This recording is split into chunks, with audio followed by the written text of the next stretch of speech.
መጀመሪያ መናገር ብዙ ጥሩ አይደለም ግን ደግሞ አለቀውም መናገር ያለብኝ ነገር እናገራለሁ። እንደዚህ ተሰባስባችሁ ስታዩ እንደዚህ ስንሰባሰብ ንጹህ ልቦቻችን ያዩ መላእክት ሳይቀር የሚደንሱልን ይመስለኛል። በጣም ይቅርታ አድርጉልኝ። በንጹህ ልብ በንጹህ መንፈስ መሰባሰባችን በክፉ የሚመለከቱ የኛ አንድ መሆን የኛ ለህልውናችን መታገል ለህልውናችን መቆም ብሎም ለምንሳሳላት ሀገር የነገ ዋስትና መሆን የሚያስጨንቃቸው ፖለቲካን ወደ ተራሻይ ቅጠልነት የቀየሩ የፖለቲካና የፎቶ ነጋዴዎች እንደሚደነግጡ አውቃለሁ። እንዲህ ለማሰባሰብ እንዲህ ለማማር ከገባንበት ከበባ ሰብሮ ለመውጣት በክፉ የሚያዩንን ለማንበርከክ የአማራን ህዝብ ህልውናና ጥቅም ለማስከበር አልፎም ለኢትዮጵያችን መከታ ለመሆን ለመሰባሰባችን የማንንም ቡራኪ አንጠብቅም አንፈልግም። ስለዚህ ታምራላችሁ።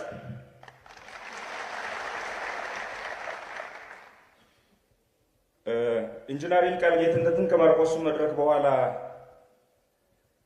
አላገኘሁትም፣ ግን ቅድም ባደረገው ውብ ንግግር ውስጥ ወደ ባህር ዳር የመጣው መኪና ውስጥ እንደው ምን ልናገር ብዬ ሳስብ ትኩረት ባደርግበት ይሻላል ብዬ ያሰብኩትን ነጥብ በሙሉ አንስቶታል። ግን በእኔም ቋንቋ ትንሽ ለየት አድርጌ ለመናገር ሞክራለሁ። ላለፉት 50 ዓመታት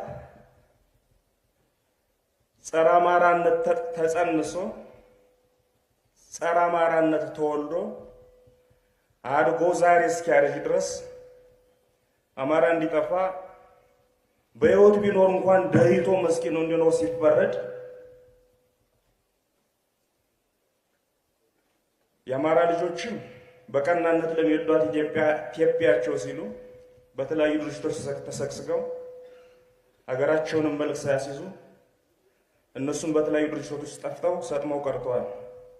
እኛም ለአቅመ ፖለቲካ ደርሰን ጉዳያቸው እኛ ትከሻ ላይ ወድቋል። ቀደም ሲባል እንደነበረው የሌንጮ ልክታን ፖለቲካ ባንቀልባዝላ በኖረች ሀገር ውስጥ እና በኖረ የፖለቲካ ሰማይ ስር የመለስ ዜናዊን የዘረኝነት ፖለቲካ ተሸክሞ በኖረ የፖለቲካ ሰማይ ስር ትናንት አማራነት ላይ ሰይፍ ሲመዘዝ አንድ ነገር ተናግረው የማያውቁ ኃይሎች በሰው እኛ እንኳን ልባቸውን ለአንድ ሰከንድ ያላዋሱን ኃይሎች ዛሬ አማራው መሰባሰብ ሲጀምር ዘረኞች ይሉን ጀምረዋል። እኛ ዘረኞች አይደለንም። የዜግነት ፖለቲካንም እውነት እንነጋገር ከተባለ የኛ ተፈጥሯዊ ስሪት ይቀርባል ከማንም በተሻለ።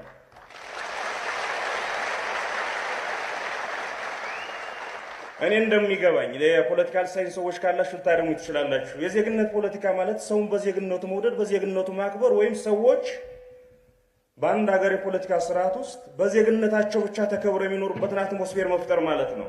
አማራ ሰውን ይወዳል፣ ግለሰብን በሰውነቱ ያከብራል፣ ማንንም ያቅፋል። ቅድም ሲባል እንደነበረው ሰውን ያከብራል።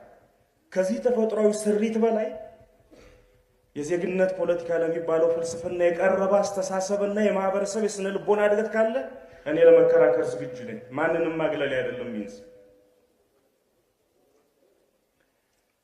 ስለዚህ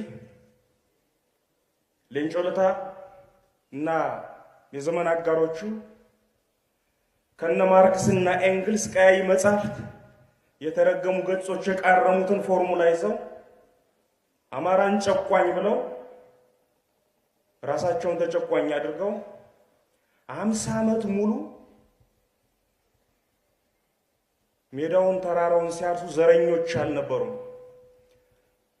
መለስ ዜናዊ የሱ አይነት አናሳ ጓዶቹን ሰብስቦ በረሃ ገብቶ በኋላም ለአቅመ መንግስትነት ደርሶ ያደረገውን ሲያደርግ ዘረኝነት አልነበረም። ግን ትናንት ከሰሜን እስከ ምዕራብ ከደቡብ እስከ ምስራቅ ተጉዘው ሞፈር ቀንበራቸውን ወርውረው ጥለው ሊጎርሱ ያዘጋጁትን እንኳን ሳይጎርሱ አሽቀንጥረው ጥለው ለኢትዮጵያዊነት የሞቱ ለኢትዮጵያዊነት በየቦታው የወደቁ የልጅ ልጆችን እኛን ዘረኞች ይሉናል። እኛ ዘረኞች አይደለም።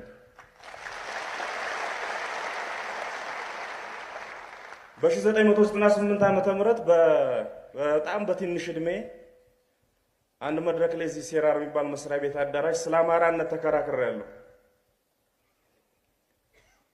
ከዛ በኋላ ያለፈውን የፖለቲካ ህይወት የምታውቁት ነው። አማራነትን ስለማናቀው አማራነትን ስለማናከብረው አይደለም የኢትዮጵያ ስም በተጠቀሰበት ሜዳ በሙሉ እየሄድን ምን ሞተው። እቺ ሀገር መልክ ኑሯት አማራው ከሌላውም ሳይበልጥ ከሌላውም ሳያንስ በኩልነት ተከባብር የምንኖርባት ሆና ትፈጠራለች ብለን አስበን እኛን ከባለን እነሱ ይንዳሉ፣ እኛን ሰራለን እነሱ ያፈርሳሉ። ዛሬ ላይ ቅድም ሲባል እንደነበረው ላለፉት 50 ዓመታት በየመድረኩ አማራዎች ሲሉ ኦኬ ካላችሁ ማሻማራዎችን ስንል ዘረኞች ጠባቦች ወያኔ በቀደደው ቦይ መፍሰስ ነው ይላሉ። ወያኔ አይደለም ማርክስ በቀደደው ቦይ ላይ ፈርሰው ሰኞ ዕለት ስለ ዓለም አቀፍ የወዛደር በላይነት ሲሰብኩ ውለው ማክሰኞ ዕለት በየጎጣቸው ተቧርነው ዘረኝነትን በዚች ሀገር ውስጥ ተቋማው ያደረጉት ዛሬ ስለ ብሔር ፖለቲካ አስከፊነት ስለ ዜግነት ፖለቲካ አስፈላጊነት ሊሰብኩ የሚሞክሩ ሰዎች ናቸው። ብርሃኑ ነጋ ስለ ዜግነት ፖለቲካ ይሰብካል። ብርሃኑ ነጋ የኢህአፓ ታጋይ ሆኖ ሲሄድ ግን በአንድ ፍልስፍና ምን ሆነ ሄደው አማራ ጨቁሟል፣ ሌላው ተጨቁሟል ብሎ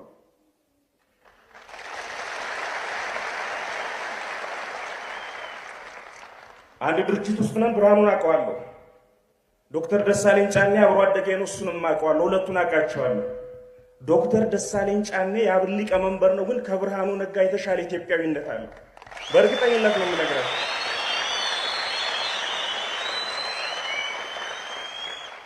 ስለዚህ አስመሳዮች ቅድም ብየዋለሁ።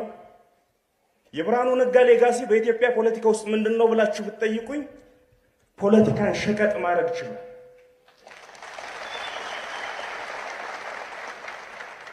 ፖለቲካን በገንዘብ ይሸጥላል። ሰዎችን ገንዘብ ሰጥቶ ሊገዛ ይሞክራል። ስለዚህ እነዚህ ሰዎች እንደኔ አትሮኑስ ተደግፈው እኛን ስለ ዜግነት ፖለቲካ የማስተማር የሞራል ልዕልና የላቸው በፍጹም። አንድ መልእክት ላስተላልፍ፣ ሌሎችም ሊናገሩ የሚጠብቁ ወንድሞች ስላሉ ያን የኢህአፓ ዘመን የክፉ ዘመን ፖለቲካ እያንዳንዱ አማራ ጎጆ ውስጥ ለመክተት የሚሰሩ ኃይሎች አሉ። ገንዘብ አላቸው። ድሮ በሁላችንም ስም የተሰበሰበ አሁን ከ4 ኪሎ ጠጋ ተብሎ የሚገኝ ድጋፍም አለ። እሱን እየተጠቀሙ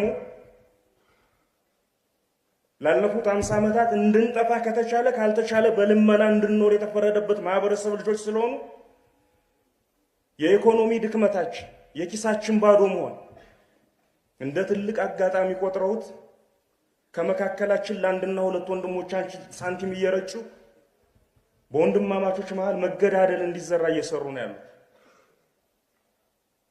እግዚአብሔር ይስጠውና ቅድም ይልቃል አንስቶታል። በሌላ መልክ ቢሆን በጣም በጣም በጣም መጠንቀቅ አለብን።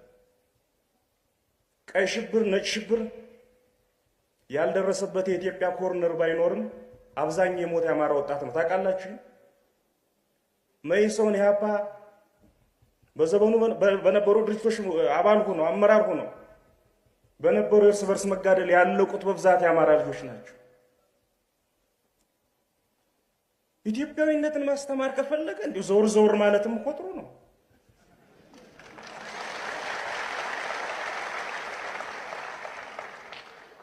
አምቦ ኢትዮጵያ አይደለም እንዴ?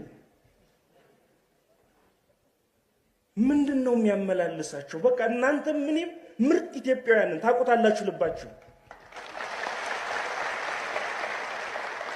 እኛ ተደራጅተን ባንድ መቆምና የአማራውን ሕዝብ ህልውናና ጥቅም ማስከበር የቻልን ቅጽበት እለት አይደለም ቅጽበት ኢትዮጵያ እንደ ሀገር መቀጠል ትችላለች። ያለዛ አደጋ ውስጥ ነው።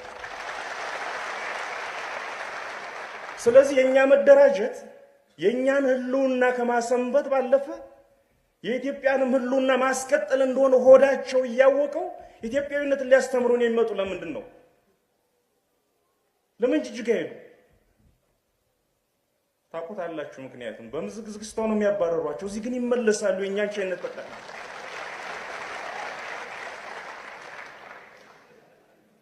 ኤኒዌይ ያን የኢህአፓ ዘመን ወይም የያ ትውልድ ዘመን ወንድሙን ከሌላ ድርጅት ስለተሰለፈ ብቻ የሌላ ድርጅት አባል ስለሆነ ብቻ የሚገልበት ዘመን መጥቶ የሚተላለቀው ተላልቆ 4 ኪሎ ሙሉ በሙሉ ጠቅልለው መግባት ይፈልጋሉ። እሱ እንዳይሆን ጥንቃቄ ማድረግ አለብን ነው። መቼም ይገባቸዋል። እዚህ ባህር ዳር ላይ የተሰራ ያለውን ስራ ታውቁታላችሁ። አንዳንዶች አብሮ አደጎቻችን የአማራውን የህልውና ትግል ሲያንቋሹ መብታቸው ሊነግሩኝ ይሞክራሉ። ይጨቃጨቋቸዋል ሁሉ። እንዳላስረዝም እንጂ አንድ አጭር ተረት ልናገር። አንድ አርሶ አደር ገበያ ውሎ ወደ ቤቱ ሲሄድ ከርቀት አብሮት ድሮ ያደገ ጓደኛውን ከብት ሲያለቅም ያየዋል። ወይም ከብት እየጠበቀ ወይም ከብት እያገደ በከተመኛ እና ሰላም ሊለው መንገድ ሰብሮ ይሄዳል። እንደው እንደነ ከብቱም ሰውም ደህና ነው ወይ? አረጀ እኮ አብረን አድገን አንጠያይቅም በባልም ወዘተ ብሎት ለአንድ ሰዓት ካወሩ በኋላ በልደና ደር ጀንበሯም ያዘቀዘቀሽ ነው እንግዲህ ቤቴ ልግባ በጊዜ ብሎት ትንሽ እንደሄደ ከኋላው ይጠራዋል። ከብት አልቃሚ ቆይ እስኪ አንዴ ጠብቀኝ ይለዋል። ምን ፈለክ ብሎ ዘወር ሲል አምና የሞተ ግን አንተ ነህ ወንድምህ ነው ይለዋል። ምን አልክ ይላል። አምና አንተ ነህ ወንድምህ ነው የሞተ ካሁን በኋላ ካንተ ጋር ባወራ ይዝጋኝ ብሎ ነው ጥሎት ሄደ። ስለዚህ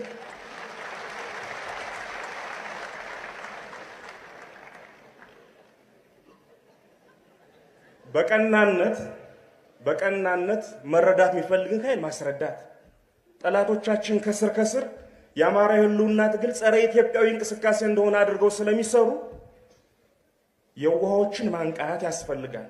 ሆነ ብለው 2000 ብር የተላከላቸው የሚጨቃጨቋችሁና ጊዜያችሁን ጉልበታችሁን የሚወስዱ ሰዎችን ግን እንደዛ ሰውዬ ከናንተ ጋር ባወራ ይዝገኝ ብላችሁ ተዋችሁ። ጊዜ መፍጀት ያስፈልጋል።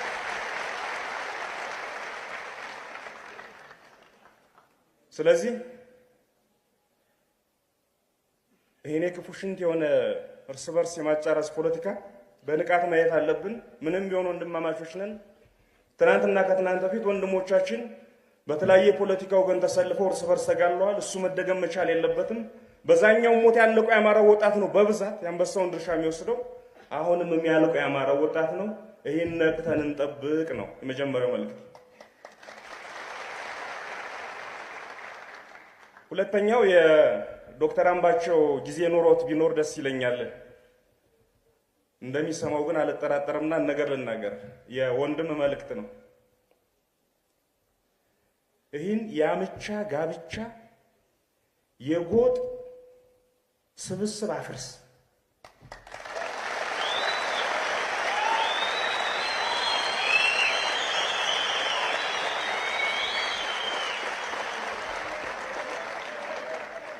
ማን የማን አበልጅ ስለሆነ የቢሮ ኃላፊ እንደሆነ፣ ማን የማን የጎጥ የወንዝ ልጅ ስለሆነ የምናምን ቢሮ ኃላፊ እንደሆነ፣ የምናምን ወረዳ አስተዳዳሪ እንደሆነ ታውቁታላችሁ፣ አውቀዋለሁ። ይሄ አሰራር መፍረስ መቻል አለበት ነው።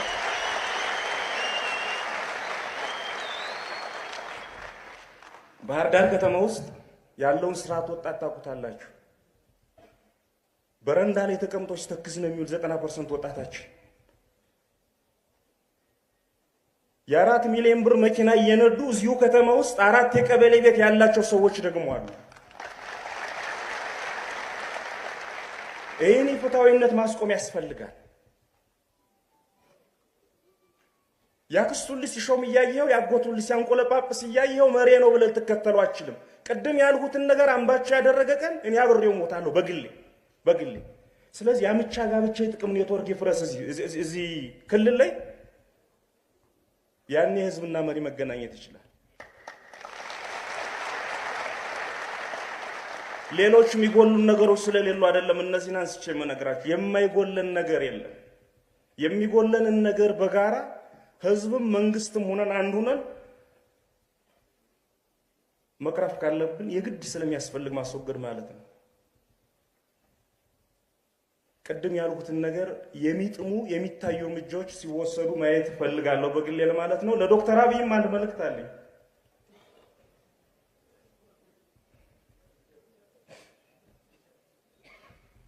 ወይ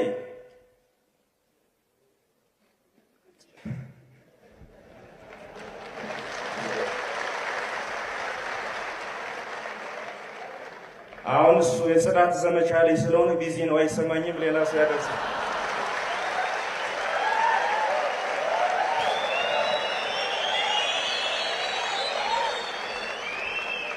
እንደው እስኪ በካሴ ሞታ ሆነ ዳውድ ኢብሳና ሌንጮ ለታን ኢልል ህይወት ያላስቀምጦ እየቀለቡ ቆሻሻ ፖለቲካ በዚህ ሀገር ላይ እንዲዘራ እያደረጉ ዝም ብሎ ማየት ነው ኃጢአት ወይስ እንደው በር ላይ የሆነች ቆሻሻ መወሩ? ኤኒዌይ ወይ አመራር መንግስት ይምሰል፣ ካለዛ ተውት።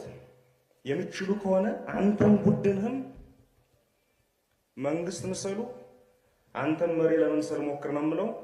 አመሰግናለሁ።